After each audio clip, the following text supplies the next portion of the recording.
pledge for Shashi Tech. Sure, you're on. Good evening. Welcome to Shashi Tech. My name is Brad Jackson, and I'm the superintendent here, and that is Melanie Hagman, who is our assistant superintendent and business manager.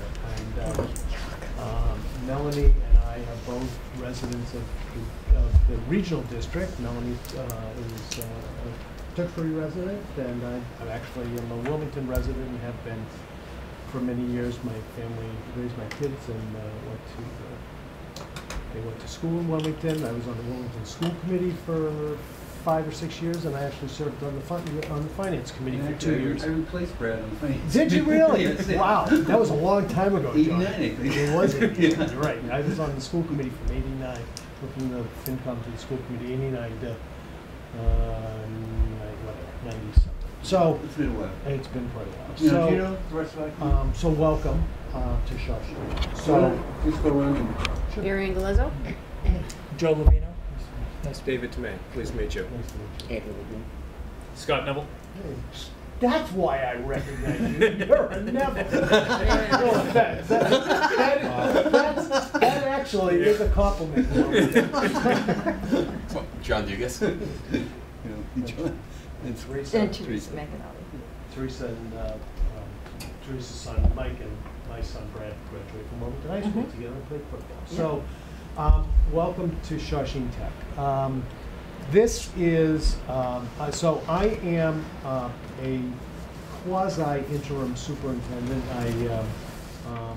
I'm spending my last 2 years of my career here as superintendent.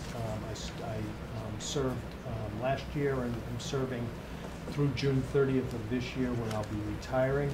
And actually, as we speak, the school committee is in our library interviewing one of 2 finalists for the position of superintendent, and hopefully they'll make a decision tonight as to who will be the new superintendent on July 1st. And so I am excited to be presenting my last school budget, and I am but I really am kind of a little nervous about this. I've been presenting budgets for a long time. This is my 29th year as a school administrator, and I've never had to try to justify a 20% increase in a cost, and I'm not even going to start to try. So You're going to give that to Melanie? I'm going to go through the high level information, and then we'll be happy to answer questions. So we had emailed line item budget, and if anybody wants a hard copy of that, just sing out and we'll send that to you.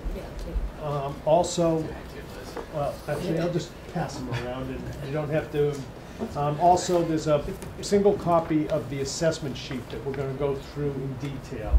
And also, I will pass these around. These are a copy of my slides. These are very high level, just introductory, just to get the conversation going and to kind of orient you to Shashi Tech and our budgeting process and the budget that the school committee voted on Tuesday night. So this is a voted budget by the Shashi School Committee and is here to share with you tonight. So how many of you, or are any of you new to the Finance Committee this year? Okay, great. Well, I thought there was some new faces. So I want to talk to you a little bit about Shashi Regional School District. It's a different entity than you may be used to. So Shashi Valley Regional School District was founded in the mid-1960s and it serves the communities of Bedford, Billerica, Burlington, Tewksbury, and Wilmington. And you always say them in that order, not because Wilmington's not the best, but they last alphabetically. And they serve students in grades 9 through 12 and provide vocational education to the students in those communities. It is open to all residents of the 5 communities and is governed by an independent 10-member school committee that's elected by, and each town elects 2 members to the school committee.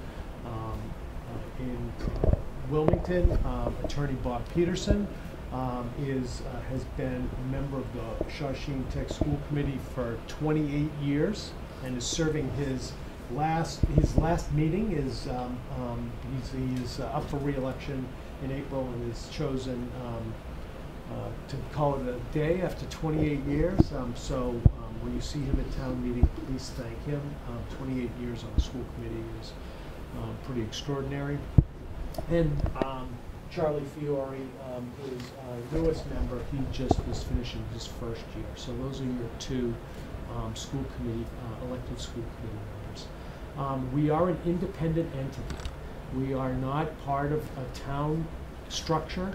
We are independent of all municipal structures. So the region does work independently, but as such, the region is responsible for all of the costs associated with schools. So in the Wilmington Public Schools, where I had Paul Ruggiero's position for 4 years at one point in time during my career, so I'm pretty familiar with the Wilmington, at least the old days, the cost. Like in Wilmington, the cost of the buildings is the town, the health insurance is by the town, the schools do this and that. And in the region, in a regional structure, the regional school district is responsible for all costs. So all health insurance, employee benefits are all part of our budget. All building maintenance, which I know is in Wilmington is part of the town budget, is in our budget. All retiree benefits we have to budget for. So this is a comprehensive budget that sometimes, so it has a little bit different structure than you might see at the municipal level, where you see typically employee benefits handled by the town and cost of maintenance sometimes handled by the schools. So we have a superintendent's office, and we are a one-school school district. We have about 1,300 students who attend here, and we're going to go through the enrollment. I know that you've already met with Dr. Brand. I had the first day today. I didn't. But I'm glad. I don't know if I'm happy to go second after that or first. So either way, it probably isn't going to be good. So so the difference is that as we budget, and then the regional school committee assesses, much like Middlesex County assesses a town cost based on its costs for retiree benefits. The regional school district sends an assessment to the schools. So you will vote in town meeting on Wilmington's assessment. So, and the budget, and we'll go through the process of how we go from budget to assessment. But it's basically developed by both the regional agreement, which is a written agreement between 5 communities that was signed back in 1965 and approved by the 5 town meetings, and amended along the way a couple of times, but not terribly recently. And Mass General Law, Chapter 71, which talks about regional schools. So I just wanted to kind of orient you a little bit, because it is a little bit of a different entity, and there's some independence that you may not be used to on the municipal side that I wanted to go through. So our budget development process is pretty simple. At least, we basically start with our old budget. We apply increases and decreases in our fixed costs. We pull out what I call strategic improvement initiatives, which are basically new things, and then those basically form the recommended budget. So we're going to talk a little bit about the budget. So this is the year of fixed costs at Shashi Tech. Shashi Tech is in its 3rd year of its teacher's contract. Again, as an independent organization, we have a teacher's contract. The teachers union, our school committee negotiates with our teachers union and has a collective bargaining agreement. Our Shashi Teachers Association, which I have to tell you is the most collaborative teachers union I have ever dealt with. And although I've dealt with the WTA, so there are some, I know how it can be difficult.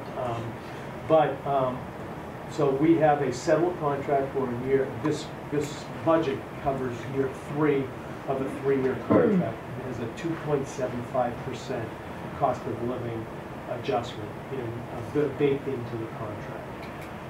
And it is the school committee's, was my recommendation, and they agreed that all our unaffiliated employees, who are all our non-union employees, would also get a 2.75% COLA as well.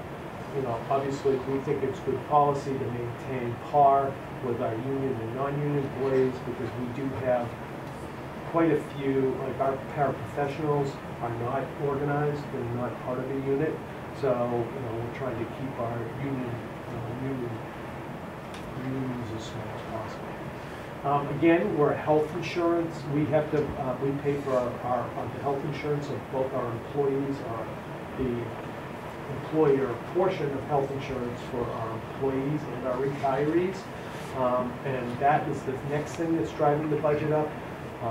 We, like the town of Wilmington, we're self-insured for employees, but for our retirees, we use the Group Insurance Commission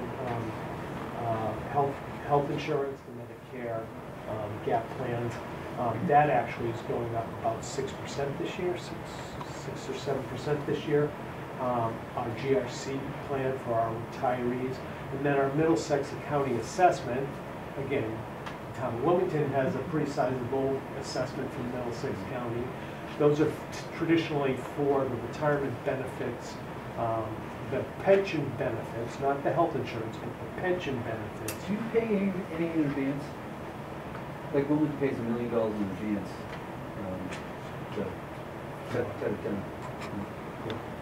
Not that I'm aware You know, we pay every July. Yeah, of. It's just an annual assessment. Yeah, but Yeah. we pay an extra $1 million, okay, to offset, OPEB, I think. Oh, that's for Middlesex County OPEB? Yeah. I don't think we make a contribution to No, Middlesex we County don't have OPEB. OPEB.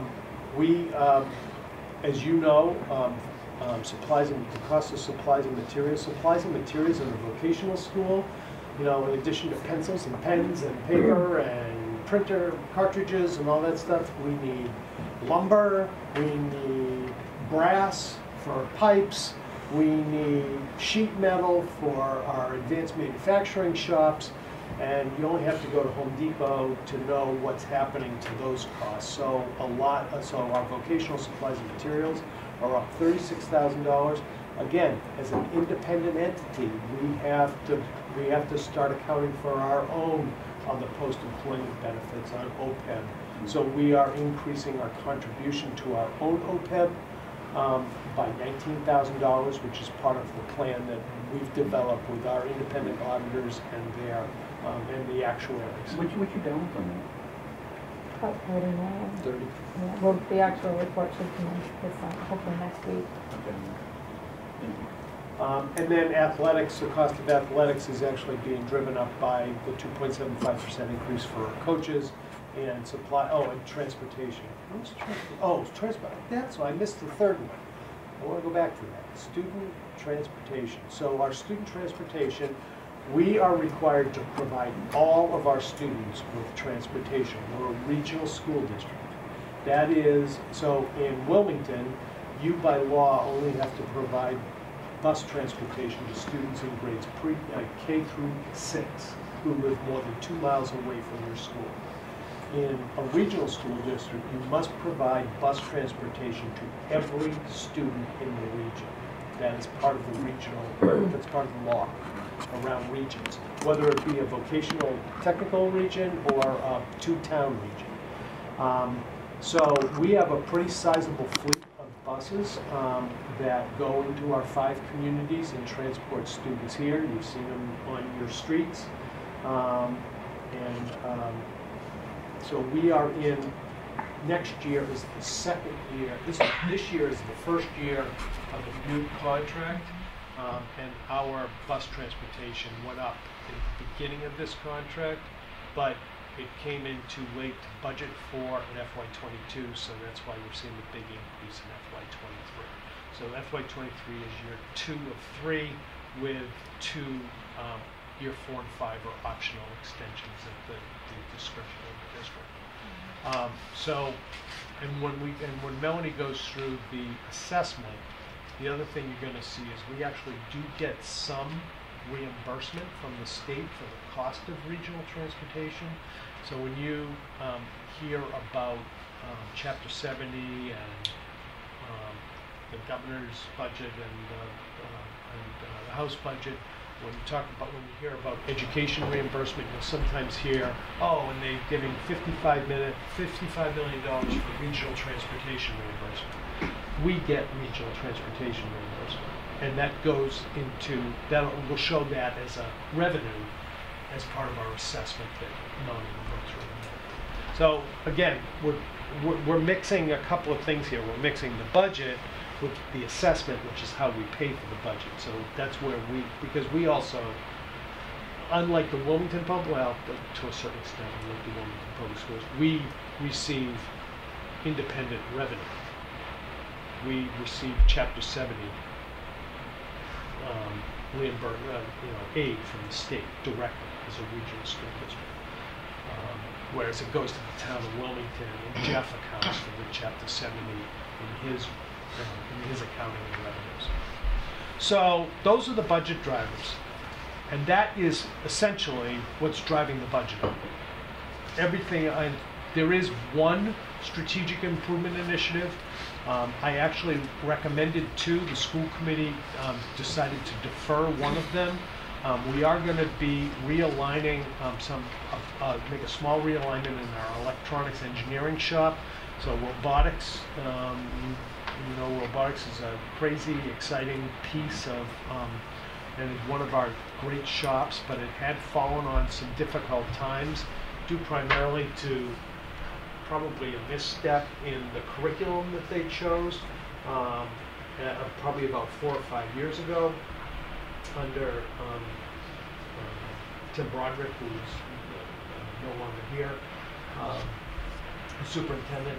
But the teachers in that shop have done a really great job and actually built their own project-based curriculum based on the concept of mechatronics, which is essentially a multi-disciplinary branch of engineering that includes robotics and computer science and telecommunications and all this stuff.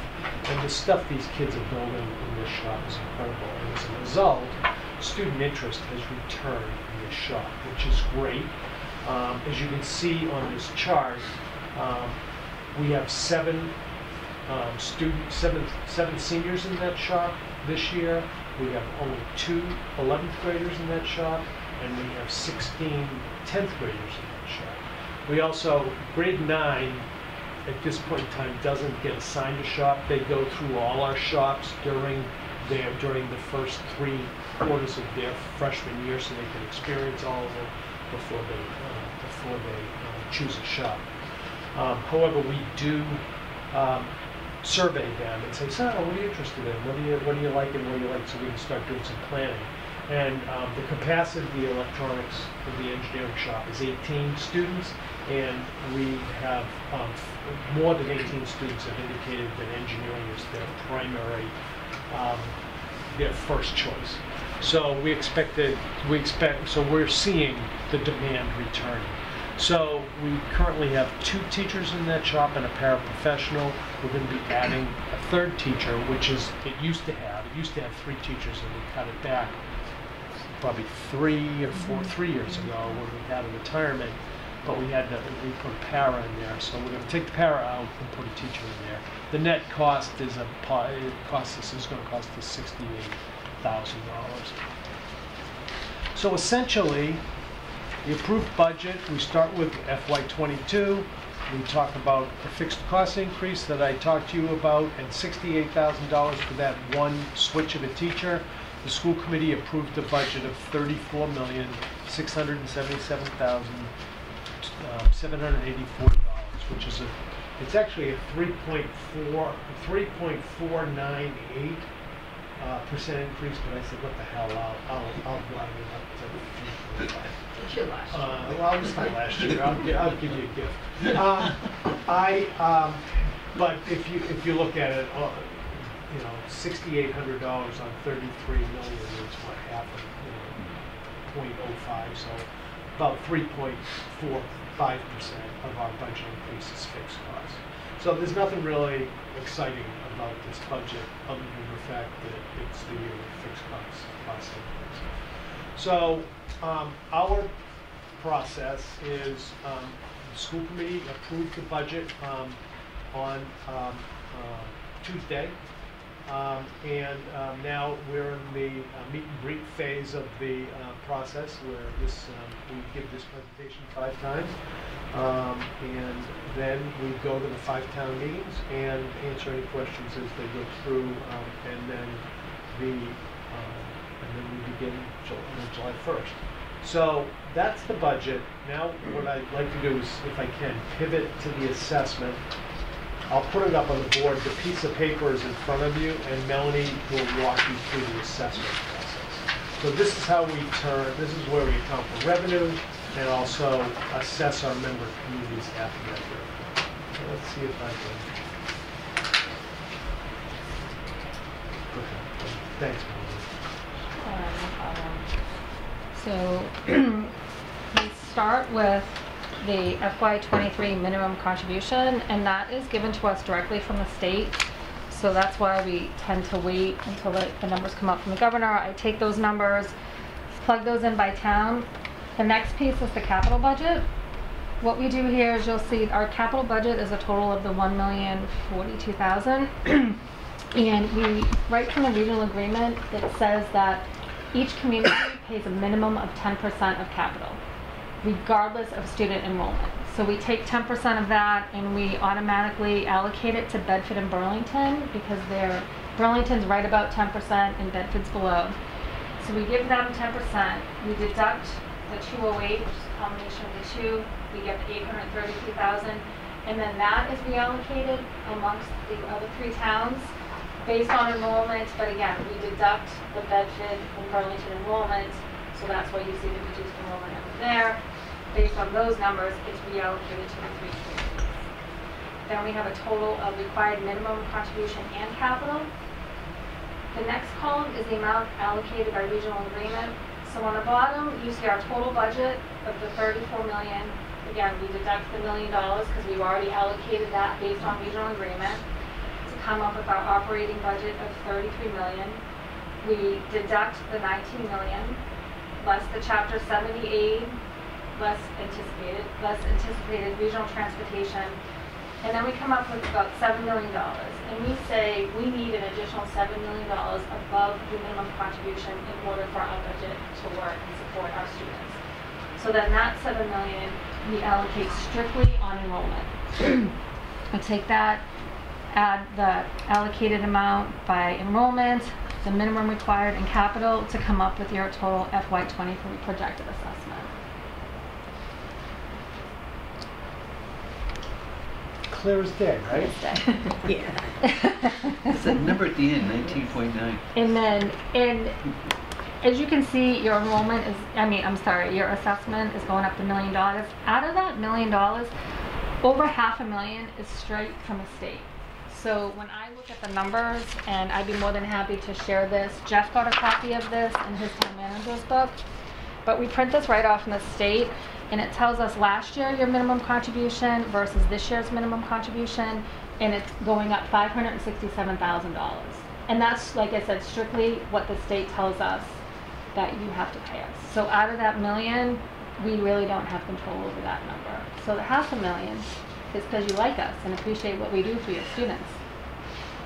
Ours. I like that. That was good. She's done this a few times. Yeah. So I have a question. So the Sure, I'll try. 566 is just Wilmington's share increase? Yes. That's the $1 million. Okay. All right. Thank you. Yeah. In Tewksbury, with one student, the state's telling them to give us an additional $176,000, even though they only have one additional student. So, and it is based on, and like I said, Jeff has this, I'd be more than happy to forward this to John, but it is, they look at how many students in your own community, and if your students are going up or down.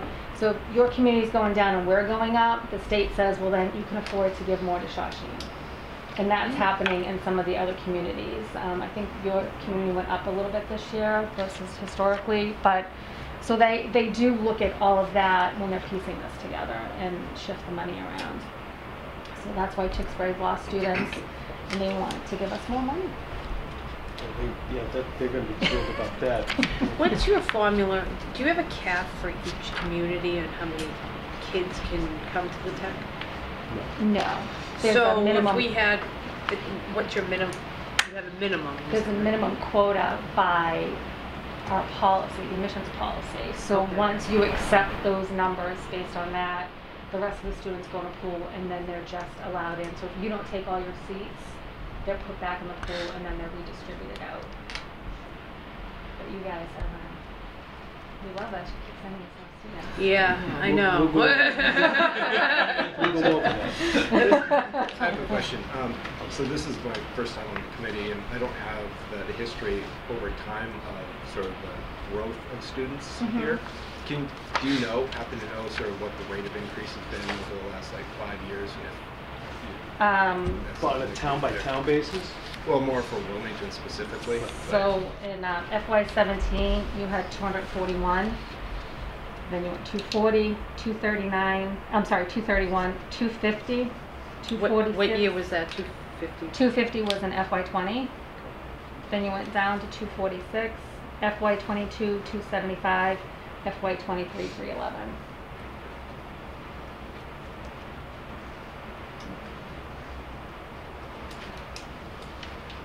How many did you have apply this year? So I'll Yeah. hand you over that. I have those figures. So let me try to. It just occurred to me to see what this is.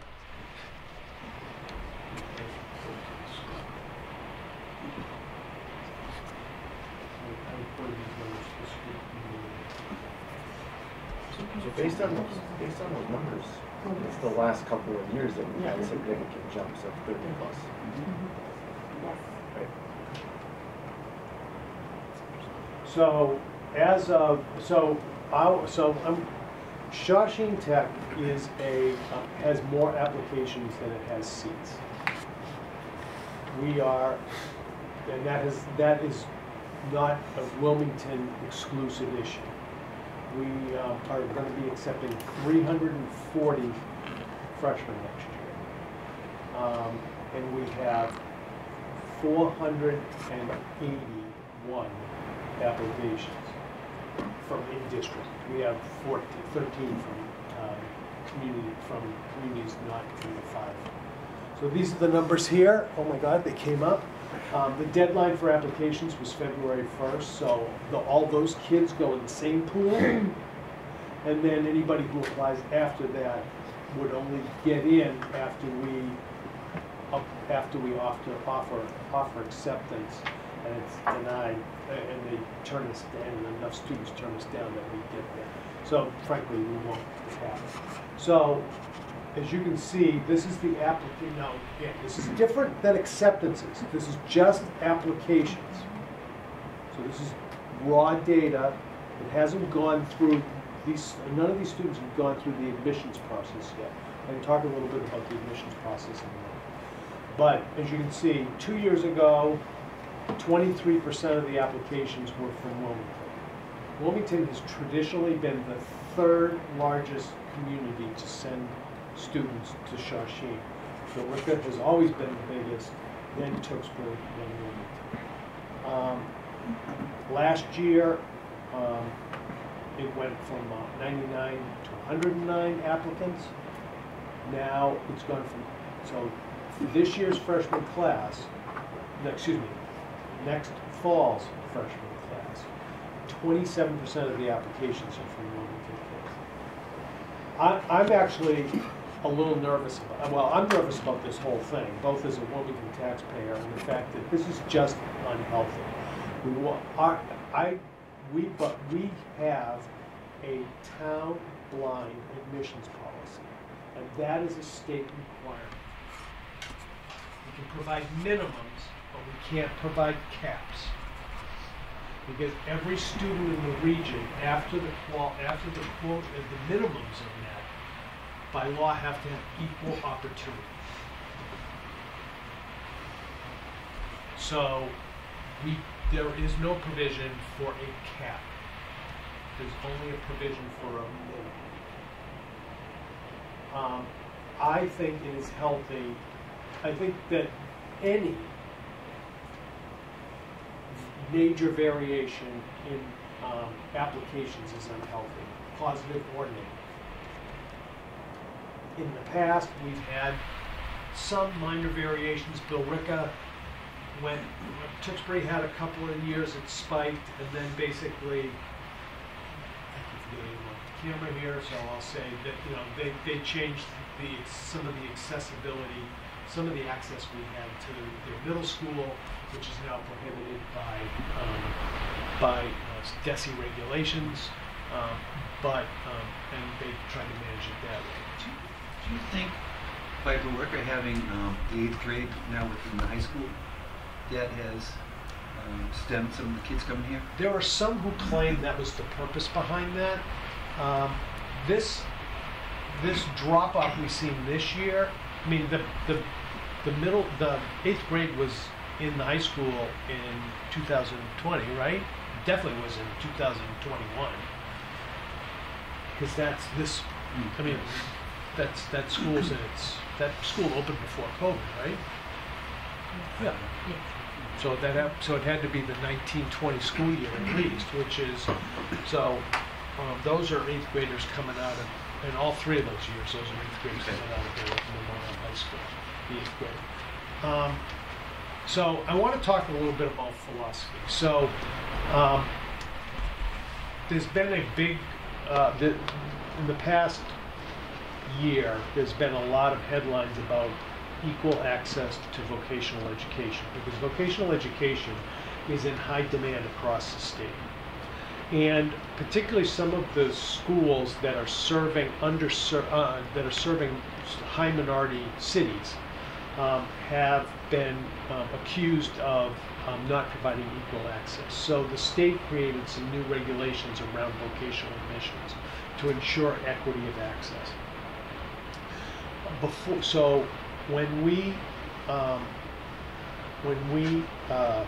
So we went about the process of revising our admissions policy and our process to align with those new regulations. The first meeting I had was with the 5 superintendents from the sending districts and me in this room, and they said it's the first time all 5 of them had been in here in probably 15 years when Charlie Lyons invited them in. And we basically came to a gentle person's agreement that the concept behind this school and the vocational and the comprehensive schools that serve Wilmington is that we should not be duplicating what we do. We should provide, Shashi should offer something unique, and Wilmington should offer something unique. Now, I don't have, you can't take a music class here. You can't take an art class. You can't, there's no drama program here. There's no, essentially, there's little to no foreign language here. We're actually struggling with the fact that kids who, state schools have 2 to 3 year foreign language admissions in their requirement, and kids have to do after school, we have to provide them after school access to foreign language because there's no room in our schedule, because they only take academics every other week. So there are a lot of unique things. I mean, there are a lot of things that we can't offer and don't offer. And we are not going to go in the business of putting, I'd show you my auditorium. It's got a capacity of 149 people. For school, it's got 1,300 kids. My auditorium is smaller than the Black Box Theater in New Wilmington High School. So we're not in competition with Wilmington High School. And I'm kind of as a resident, I'm kind of at a loss. I am amazed at how good this school is as a resident. I'm not surprised, but seeing it firsthand for the past couple of years, this really is an extraordinary program. And a couple of things are working in favor statewide of around vocational education. First of all, the cost of college education is crazy expensive. And while we send a lot of kids to four-year colleges, this is a career-oriented high school. So kids get a chance to explore here. Explore things that I never could explore. I mean, I didn't even know what an engineer was. I mean, I was pretty mathematically inclined. I went to business school because that was the closest thing to mathematics I could find. I probably would have been an awesome engineer, but I didn't even know what the hell it was. So the fact that there's so many options here is very attractive to a lot of parents. The fact that every one of our students goes on to post-secondary education. I want to be really clear. Every one. Because when you're a plumber, you have to do continuing education. When you're an electrician, you have to relicense yourself. When you are a member of the trade, you invest a lot in your own training. Everybody goes to some sort of post-Shashi college or instruction. Or school, I guess is probably the best way to say it. But sometimes at a lot less cost. A lot of our students, who are in our health programs, they go to UMass Lowell, into the School of Nursing. We pump a ton of kids into the nursing programs. And you know how hard it is to get into nursing programs in Massachusetts. Vocational schools are pumping students in the nursing programs because they come out of here with anatomy and physiology, they come out of here with practical experience, they've done patient care already because they're doing co-op work. This is a really great place to send a kid who is, who's trying to figure out their life. And but it's also has its drawbacks, as I said. If you want to, if you're in the arts, or you want something a little broader, or we actually don't. There isn't an AP course in our curriculum. None, because we can't, because these kids are on every other week. There's just not enough hours to stuff. I mean, because the AP US history curriculum is fixed, and it's fixed around 180 days of 45-minute minimum periods. That's the AP curriculum, and that's how it's tested. We do have dual enrollment programs, so most of our honors programs in the senior year are dual enrollment with Middlesex. Well, guess what? I don't know if any of you have I had kids who took a couple AP courses at Wilmington High School, and you know what colleges give for advanced placement? They don't give you 3 credits. They just say you can take the next course. Nobody gives out 3 credits anymore. When you're in dual enrollment from Middlesex, guess who accepts all those 3 credits from Middlesex? Every state college and university. So we can graduate a kid from this school who's got half to a full semester of college credit in our state college system. Now, if you want to go to Bentley or Babson or BC or Harvard, that ain't going to help you because they're not going to take those credits. But people are looking at the state schools a lot closer these days because of the cost of Bentley and Babson and BC and Harvard. So there's a lot of things at work here. State colleges have gone up quite a bit. They have, but they're a hell of a lot more affordable than Bentley and Babson and BC. I can tell you.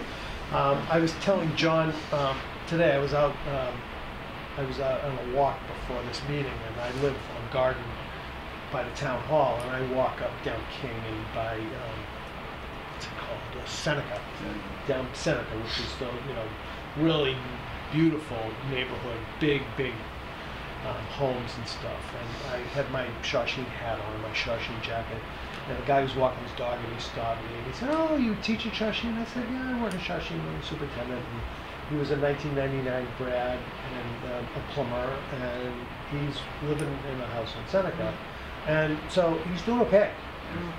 And you know, and people, you know, there's this thing going on that people are starting to, you know, question whether Brandeis or, I mean, BC or whatever is like, is that, what's the return you're getting on that? And so some of that is at work in our community. I know it, because we all live there. I think, you know, I'm not shy about the fact that this is a great school, but I also know that Wilmington, I mean, so full disclosure, I have a daughter that teaches in 8th grade at Wilmington Middle School, so I'll be open and clear about that.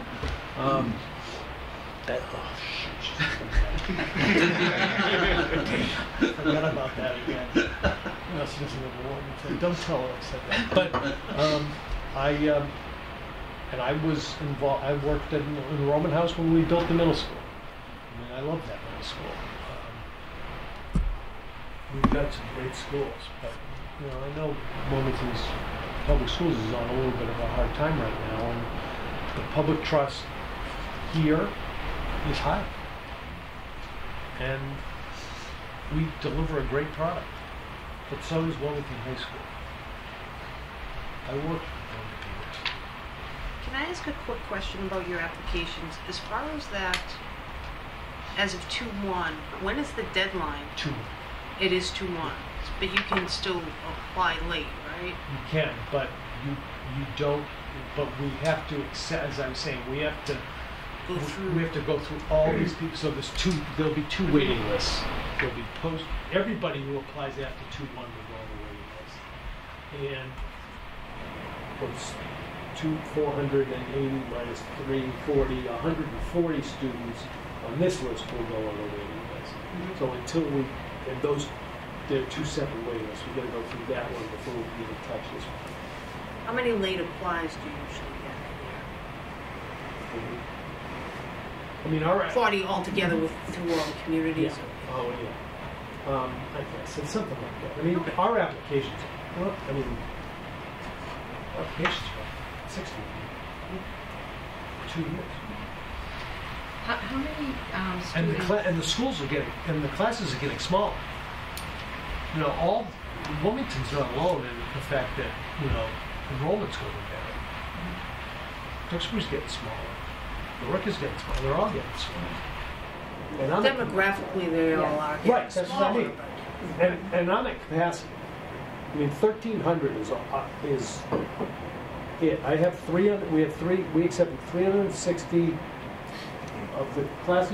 The applications of 220, I accepted 360. Class of 21, we accepted 360. Class of the 22 kids, I'm accepting 340. Because I'm graduating. I'm at complete capacity. How many? What's your retainage rate, like specifically for Wilmington? I can get it for you. Yeah. The retainage rate is over almost 30% of our students are students on IEPs across all 5 communities. So this is an open access school. Segue into that, I have a quick question on that. The aides that you have listed with the salary, are those aides in special education, or could it be? There's some in vocational programs, there's some in academic, and some in support services. There's a little bit of a mix in there. It's a mix. Mm-hmm. Some are for class size issues, some are for special ed issues, some are for special ed / safety issues in shops. Of the 109 applications from Wilmington that came in 2021, how many ended up attending? Do you have that number? I don't think I have them broken down. We can get that for you. So Okay. the size of your freshman class, or the number of, I mean, we can do the October 1st enrollment.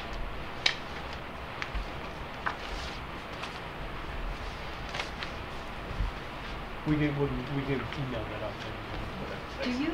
Do you ever have students who apply here and then decide not to accept Oh, yes. the invitation? Oh, absolutely. So, how does that? Many. Many. We'll probably, you know, of the 340. So what happens is every application has to be scored.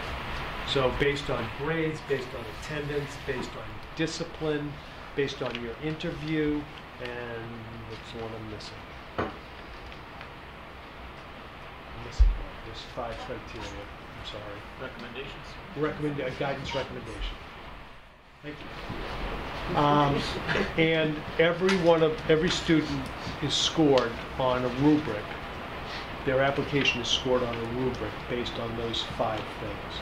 And the student with the highest score gets 1 all the way down to 480.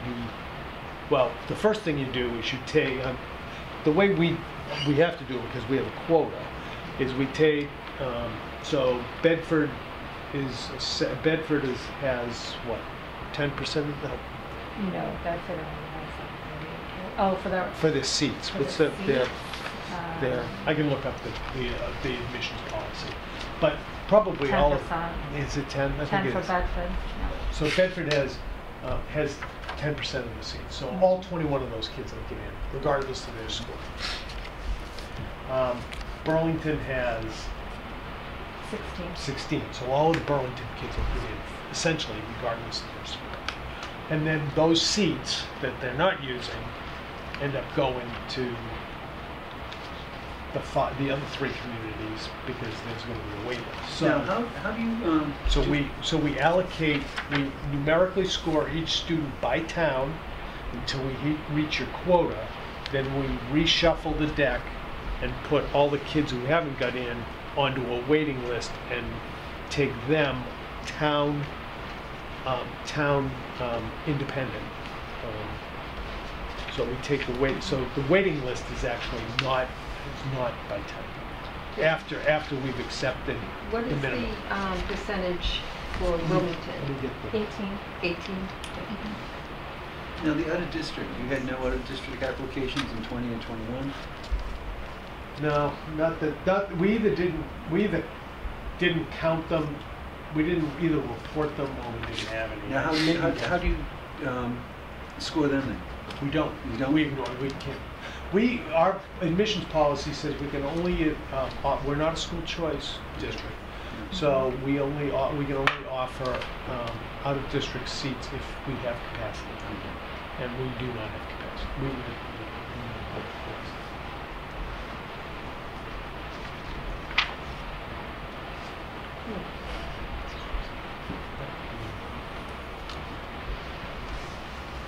So Lots of stuff. 18%, which basically means 2/3 of those applicants of that 134, right? 18, and then the remaining 9 gets waitlisted. It's really not a helpful exercise to try to figure out which size your freshman class is going to be. Other than it's going to be bigger than it is now. That's my message, is that this wave has not stopped yet. That's my only message. The size of the wave is all relative to the other communities and what's happening in Wilmington next year, which will affect your minimum contribution. The challenge, one of the reasons Wilmington's minimum contribution is shifting so significantly is that your growth here as a percentage is way bigger than your growth in your K-12 numbers as a percentage. I mean, you went up, what, 30 kids or something on 300. I mean, you went up 10%. That's like adding 300 kids in a K-12 district of 3,000. You'd have to open a damn school if you got 300 kids. So that's why your minimum contribution is shifting so significantly, because it's a percentage. And as John and I were talking about, the whole funding formula is so flawed because it assumes that the cost of one extra kid, your budget should go up by your cost per pupil, which is not true. And the savings from losing one student should go down by the cost per pupil, which is definitely not true, because the incremental cost of one student in Wilmington Public Schools is probably, what, 2 pencils? You need to buy 2 more pencils if you got 1 more. I mean, if Glenn Brand came to you and said, oh, we get 10 more kids, I don't know what to do, I mean, he'd never do that, right?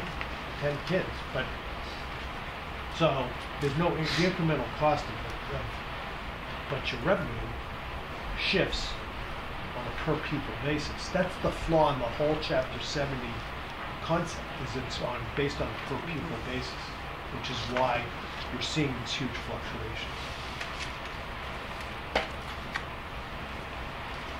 I'm talking way too much.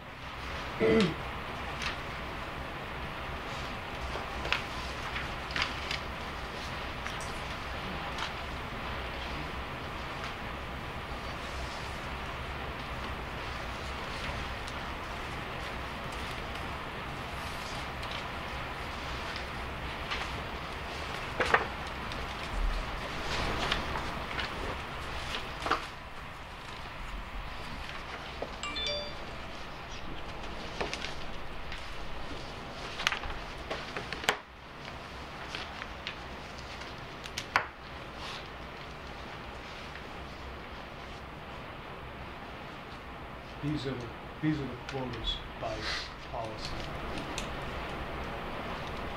Many times. Bedford 10, Burlington 32. I don't know what these are. These are historic, based on historic data.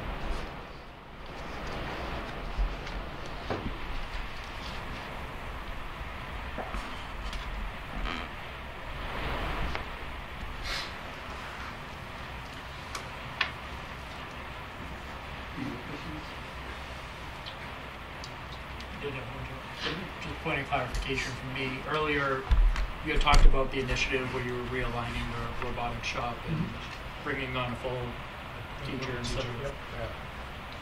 In going through some of the FTEs for some of the other shops, it looks like there's additions in some of the other ones as well. You can go through them if you want. Those are either realignments that had already taken place, and the budget's just catching up with a movement from one shop to another.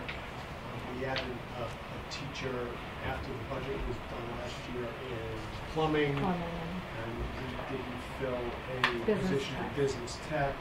So, but our FTEs have not changed. So that was taking, it's like hiring a grade 4 teacher instead of a grade 5 teacher. Gotcha. Okay, thank you. Quick question on the guidance in FY21. You had a director, and then you don't have one for the last 2 years. That's correct. Did you eliminate the position? I eliminated the position last year, and it was one of my initiatives that the school committee chose to defer was to bring that position back. I thought I had been a little too aggressive in that, but they wanted to defer that decision to the new superintendent.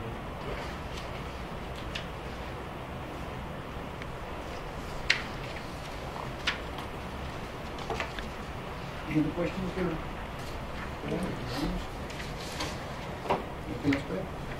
Thank you for your patience with us. I do want to, I'm committed to working with the Wilmington Public Schools, with Jeff, and with the Finance Committee, the Board of Selectmen, the school committee, our school committee, we want to make sure that Wilmington students, understand their options, but that we're not competing We are not in competition with Wilmington High School. And parenthetically, I know it's hard to not use this term, but you are not losing students to Shashi Tech. You have 2 high schools. And I know that's, and I'm going to speak as a resident for a minute. I really think that's important because we're not St. John's. We're not, we are one of Wilmington's 2 high schools that we all as taxpayers in Wilmington are supporting. So it's just a nomenclature thing that kind of rubs me, so I want to share it anyhow elsewhere. Well, thank you for the presentation. I appreciate your time. Thank you very much. It's one of the better ones, actually. It's very informative. And what's new? And now he's leaving. Yeah. I've been doing it for a few years. Well, there's always the school committee. You can come back to it in Wilmington. I may come back to finance. There you go. That'd be great. My wife I just heard her slam the door. Let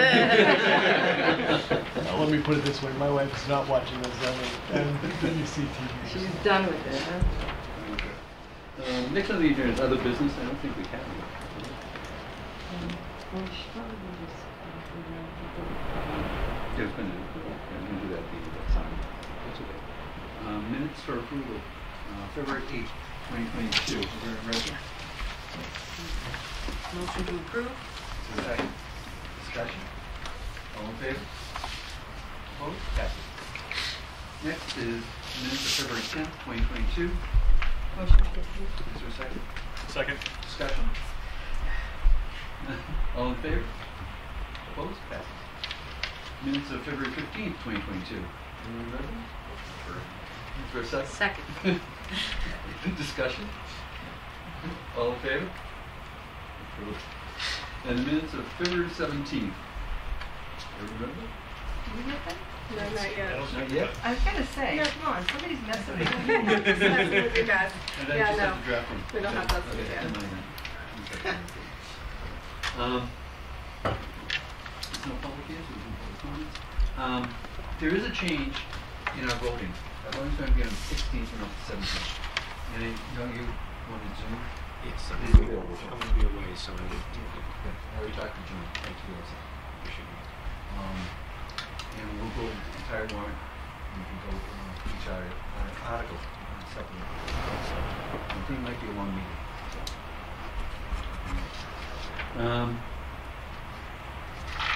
Again, we'll meet the 8th at the Shrines. Any other business? Just need a motion to adjourn? Motion to adjourn. Is there a second? Second. Everybody seconds that one. All in favor? Yeah.